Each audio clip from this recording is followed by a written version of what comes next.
Oh. Now you can. Okay, let's It's weird, yeah, like dots and stuff. have a look at this. This Phillip Adams article, Why I Put My Faith in Science. We're going to tackle the gist. So, I'll just summarise these answers, see what you guys think. Okay, can we tune in, please? Question is, I am interested in Yeah. knowing all this answer, because really, if I know this answer, Yeah. I will if I know this will help me to improve my knowledge. Absolutely, we'll get there. We'll definitely do that, Hannah, page 3. But I want to work there first by... I need many practice like this, Yeah, because this is new for me. right. That is new because this is very high level. But I study like this in Arabic easy. Yeah, exactly. Guys, can we tune in, please? Yeah. That's right, and that's what I was saying, like when I was teaching year 12, natives, that's exactly what you do, isn't it? In upper high school or university, when you're studying literature, Yeah. it's that interesting literary techniques that are going on, absolutely, and it's great fun exploring that stuff, and you can learn a lot. So yeah, we will certainly get there. However, overall, the diploma, is set at 3+, and that territory, as I've explained, is sort of 4+5. Why not? If we It would be have great, ability- wouldn't it? Look, I've said before, we should have an advanced diploma, and then we could go there all the time, and I'd just love to live in that territory and teach that all the time. That's my favourite area. Excellent. Yeah, absolutely. But the government is cutting the funding to this course at this level, so, there's no such We are the course. most lucky state in Australia, because my friend went to Melbourne Uh-huh. and he told me yesterday he told me there is no opportunity even to study this course. Just he has Yeah. 500 500 hours. Hours Yeah. like Renaissance. Like Renaissance. Isn't there something by the... See, this course, that 510 hours is federal, Yes. and that right across Australia. And then people who get to that level or finish their 510, then they come here to pick up more courses, and that's South Australian government money. I imagine there's some money in Victoria, but I don't know the situation in other states. But maybe you should inquire with TAFE and find out what the Victorian government funds. But 'Cause- he told me South Australia is better place more than Victoria. yeah, look, there have been more cuts to TAFE there in the east, but it's slowly heading west, unfortunately, the tendency. Yeah. When we elected as a member of parliament, we asked them to make refund for our study. I met many Yeah, members of it's parliament. something, there are campaigns to, if you can look it up on Facebook or on Google, stop TAFE cuts, and part of that is saying to your member of parliament, asking them what's your position on the funding in TAFE. Yeah, definitely. The thing about Adelaide, John, is that it's a quiet city and people get bored, but there's a lot of opportunities in Adelaide. It's not like Victoria or Sydney is very competitive. Yeah, look, A lot of opportunities. yeah, and it is good for students and study because it is a bit cheaper. Yeah. And So, also, Yeah. So they don't get distracted easily. That's right, because there's absolutely nothing There's nothing happening. to do. What else you do? You study. You get all your homework done. Yeah. Okay. Look, it is unfortunate. I would love, as I said, to do that level. If you are interested in that level, you can get it. This is something I want to go through on the Moodle in the further pathways section. There are ways that, like Year 12 English, for example, I would recommend that to many people here. That doesn't mean you go and put on your school uniform and mix with the 16-year-olds, There are 4 adult campuses. Hamilton. Yeah. Hamilton down near Marion. Theberton, just to the west. They've just changed their name. West Marden. Adult Marden. Campus. It's on the middle, and there's Marden Yeah. out Nord way. They refused. They didn't accept me No? to join year 12 because I have bachelor degree and diploma. Yes. And they told me That's sorry, right. They can if you are I tried. over a certain level of qualification. That's right. I have to apply and hide this information. Right. This- Yes, you I might have couldn't to do it. That's unfortunate. Yeah, because they have undergone a lot of funding cuts and they tightened up their eligibility.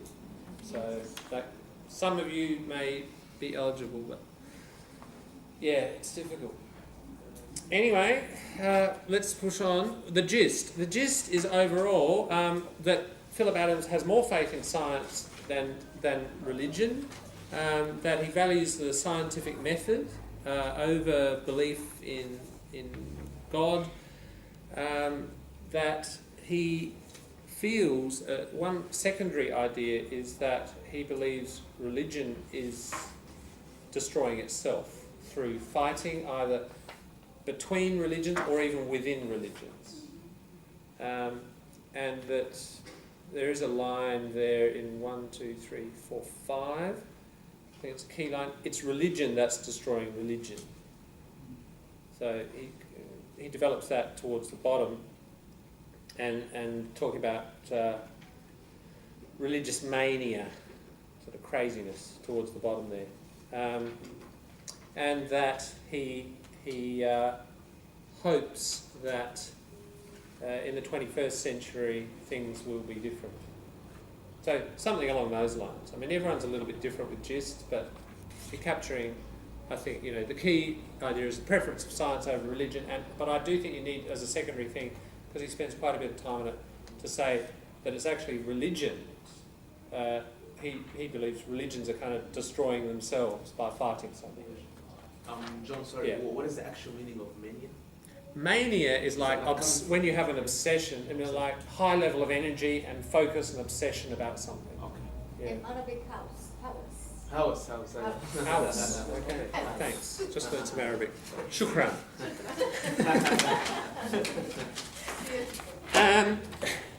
What word has Adams created? Faithist. Faithist. And you can see its obvious relationship to atheist. And typical Phillip Adams, he plays around all the time with words. Notice he says, a word I coined. And Wally, do you guess that accurate meaning? Good practice in kind of guessing. Create, isn't it? Yeah. And that's the collocation. If you invent a word and it goes out there and spreads, it's just, think of it, it's like you make a new coin for the first time. You print 1 million of these new coins, and what happens? You spread them by spending them, and they spread through the community, just like a new word. It's the same process. So metaphorically, it's a good metaphor for the creation of a word. You coin a word. Yeah. You don't really coin. You coin a phrase, and you coin a word. That's it. You don't coin anything else. But you can see the metaphor, I think. So that's the word he's created. What does it mean? He explains it here, and be careful, you don't want to cut and paste this. It means the acknowledgement of a belief in a force mightier than themselves. By the way, there's a misprint there, mightier than, it says, doesn't it? It should be than. Can you correct that first line there? It should be than. So you'd need to, that's the idea, but you've got to put it in your own words. And this is important for the reading responses. So you'd have to say something like, okay, it's a word that means people who don't believe in God, but they recognise some sort of power that is beyond themselves, that's outside themselves. Some sort of power or force. Can you see how that's sufficiently different? But it's still capturing the idea. This is really important, that in these short answer responses, you don't just cut and paste, because then I can't tell if you got the concept or not. So, do we get the idea that what he's saying? If he believes in himself.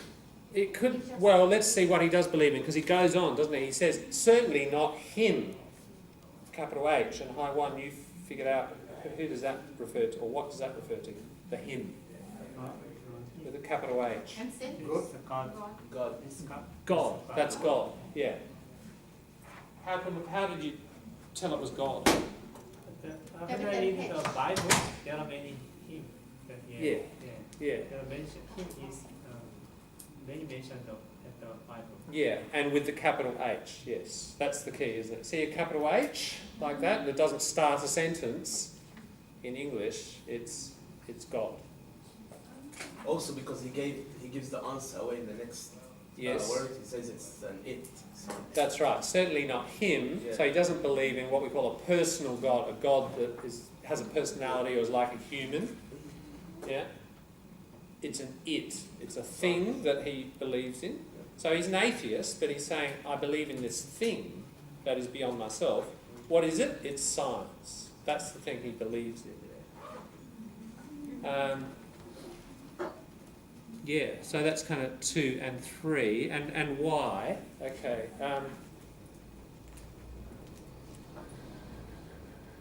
Why would be a little bit further down. He says how he has faith, as much faith as anyone sitting in a pew. We'll come to that later. Faith in the scientific method. That's what he's got the faith in. So Which slowly but surely discovers truth. This is so the answer to 3 is he has faith in the scientific method. Okay. If you wanted to change a bit, the faith in the scientific process, faith in the scientific methodology, scientific approach. Again, try to change your wording a bit so it's not a cut and paste. so if for number 2, Yeah. if I say theist is a word he created to define that he believes in science over God, is that correct? Yes, and that he still has faith in something. That's the key, Okay. isn't it? Yeah. Because he's saying, all right, I'm an atheist, but I've still got faith, but not in a God, in this process. Yeah. Yeah. Okay. You mean the like a force, mighty force. Yeah. Well, is it a force? It's science that he believes in. Is science a vital force? That's getting a bit godlike. I don't know if, and a lot of people do say that, but they don't believe in God, but they have the vital force idea. I think Adams is a little bit different. He's actually saying, I believe in this method. Yeah. So, what does he have faith in? The scientific method. And why? Because, he says, it discovers truth. It demolishes dogma. Now, dogma, received belief, uncritical acceptance. So, dogma is just, you believe this. This is what this holy book says, or this political view says, and just believe it. That's dogma. So, uncritical teaching and uncritical learning of any view of the world. It could be religious, political, moral, whatever. Dogma. Try to explain the difference between axioma and dogma. Okay. Yeah. All right. Axiom and dogma. Yeah. Axioms can be used in all sorts of critical thinking. So if we take Euclid, geometry, for example, there are a whole series, I can't remember how many, but he's got various axioms, hasn't he? Axiom is a statement which not required any provement. Proof. Yes. It's an interesting point, isn't it? Because ultimately, if you prove it, then you're using other axioms It will be theorem to prove it. if you will prove. But Yeah. axiom is not required. I guess I have to think, Euclid's, one of the examples of Euclid is the shortest distance between A to 2 B. points is a straight line, isn't it? That's Yeah. one of the classic. That Okay. is axiom. Yeah, that's an axiom. But dogma is belief. Yeah. So I don't know if Euclid, for example, is there a mathematical proof of that, or if it's just, okay, we start with this. But even an axiom, and I guess an axiom is still open to question, isn't it? Euclid doesn't say, believe this or you're out. He says, I think this, you could challenge me, and we shoot some bullets at it, and if it still remains, we've got to work with it. But Everyone will die. Is it Yeah. axiom or dogma? I'd say that's an axiom. It's not dogma. Dogma is believe this and don't entertain any doubt. That's the key about dogma. It says you must believe this, and we're not even going to look at proof. We're not even going to open the door to evidence. Whereas that statement, you know, if we're being scientific about it, we could explore it, couldn't we? Has everybody in the past in history died? You know, if we come up with a yes, then it's an axiom. I think it's a difference in approach. This is very much uncritical thinking. These are used in critical thinking, mathematics, science, all sorts of things. I think the tool for scientists is a manipulation of axiom, not a dogma. Yeah, I think that's right.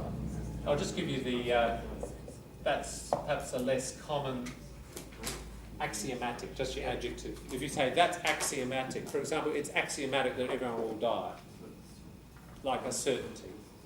But it should be a theorem. Yeah, well, axioms often form the foundation for theory. Definitely. All right, so are we clear what he has faith in? How would we put this another way? You've got to put it in your own writing, in your own way, don't you? So you'd have to say something like, it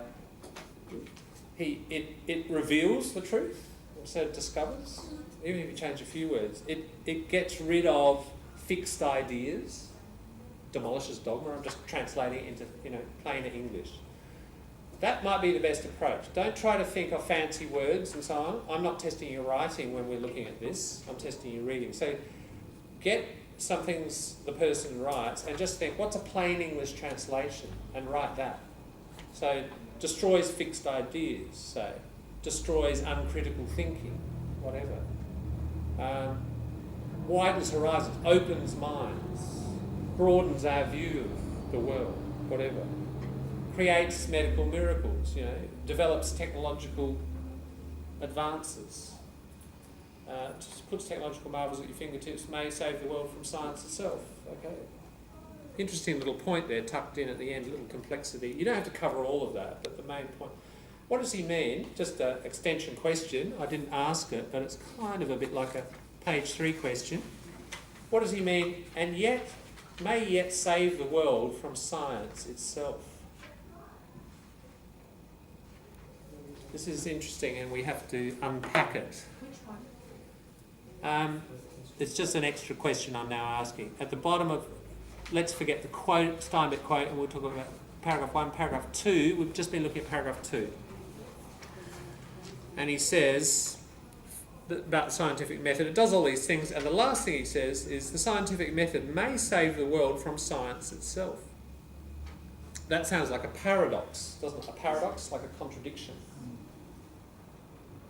James, you used the word earlier, paradox, yeah. But if science only human and human do mistake, how can I believe with Humans do mistake? make mistakes. Make mistake. Yeah. So it is unlogic. Illogical. So And logic. logical. And logic. Illogic. It is illogical. That you mean you can't have faith in this method that humans do that. As a God, no, not at all. As a method, I have to thinking if I accept it or not. Because God give me mind to judge choose my way. Yeah. So I disagree with He would say, he says, science, we're on to the next paragraph, we're jumping around a bit, but that's okay. Science is only human, so it makes mistakes. It has committed these sins. But he still has faith in it. So this is your question, why? Why would you have faith in something that makes mistakes? She doesn't want to believe something that's not perfect. That's what it's saying there. Yeah. So God is perfect. So. Yeah. But what if God doesn't exist? No. That's the argument. If then you can't put all your faith. If he improve that God doesn't exist, I will think about what he said. Yeah. But like religious people can argue that there was miracles and so. Yeah, okay.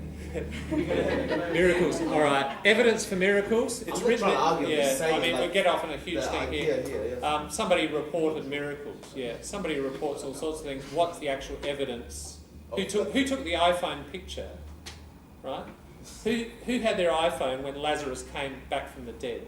You know, do we have actual evidence? No, we have somebody saying this stuff, and most of it was written down 50 or more years later. I mean, the reliability of that stuff that is reported, if that stuff were presented in a modern court of law, it would not stand up as evidence.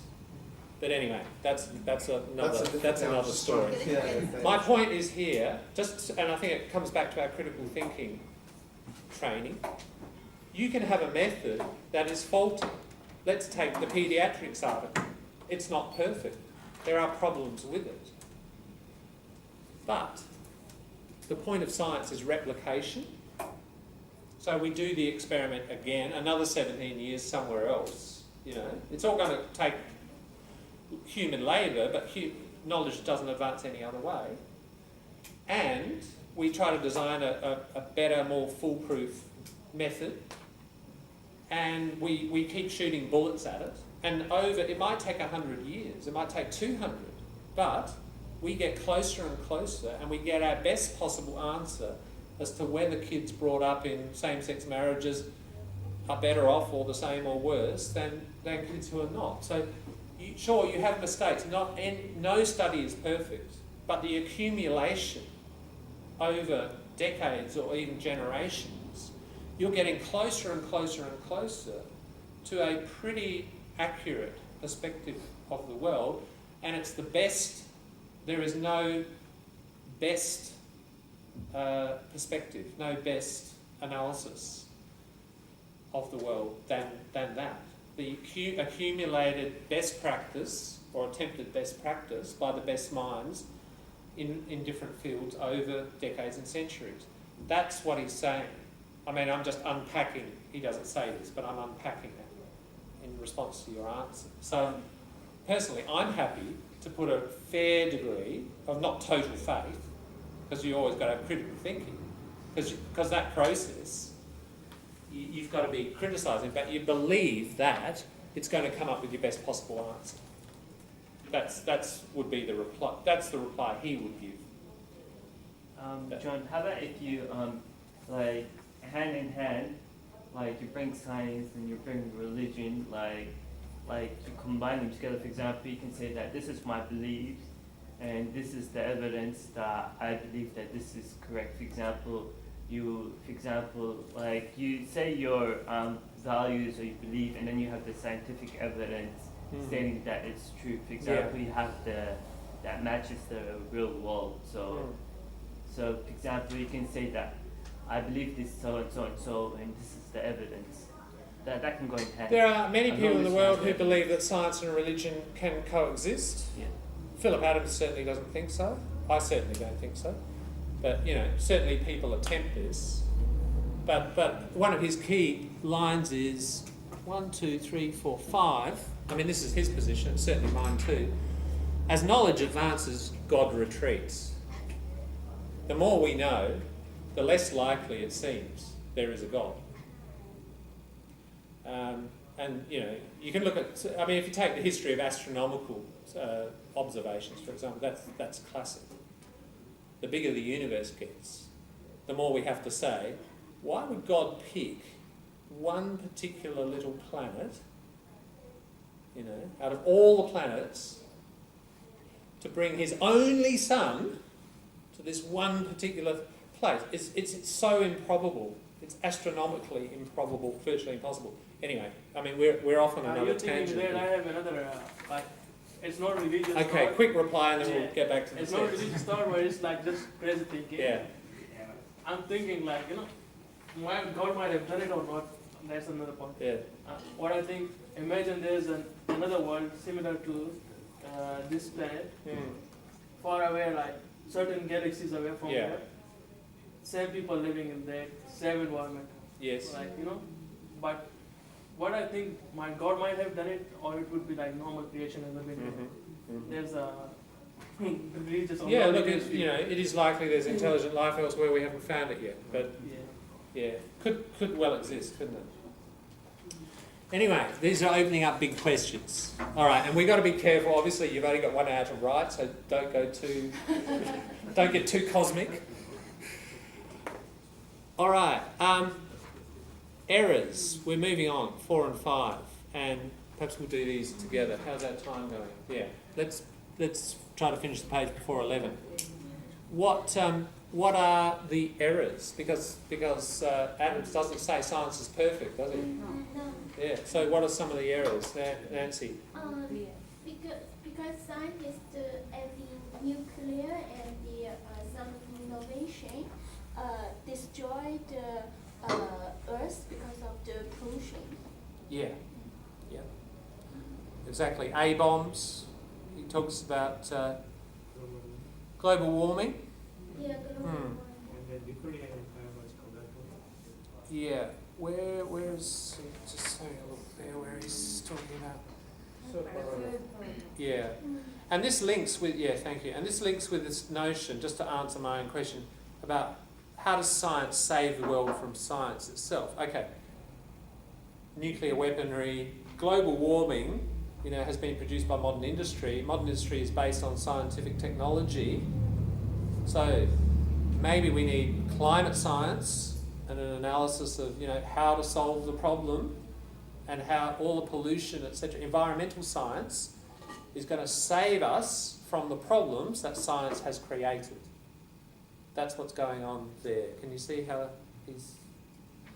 But it's quite implicit, isn't it? It's quite buried, packaged, and we've got to unpack that.